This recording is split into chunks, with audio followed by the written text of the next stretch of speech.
ఒరులేమేమియనర్చిన నరవర అప్రియము తన మనంబునకగు తానురులకు నది చేయకునికి పరాయణము పరమధర్మ పదములకెల్లన్ అంటాడు భీష్ముడు భారతంలో.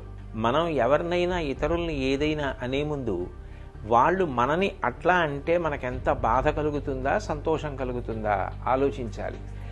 మనం ఎవరికైనా ఏదైనా చేసే ముందు వాళ్ళు మనకి అట్లాంటి పని చేస్తే ఎట్లా ఉంటుంది అన్నది ఆలోచించుకోవాలి. మనం ఇతరులను ఒక మాట అంటే వాళ్ళు బాధపడతారు అని తెలిసినప్పుడు అటువంటి మాటలు మాట్లాడకూడదు. ఏ పని చేస్తే ఇతరులు బాధపడతారో అటువంటి పనులు అసలు చేయకూడదు.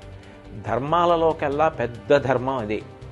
కాబట్టి సంయమనం అన్నది పాటించాలి. 84 లక్షల జీవరాశులలో వాక్కు ఉన్నది మనుష్యుడికొక్కడే. ఆ మనుష్యుడు తన వాక్కుని 10 మంది శాంతి కోసం సంతోషం కోసం వాడాలి తప్ప ఇతరుల మనసులు గాయపడడానికి మాటని వాడకూడదు.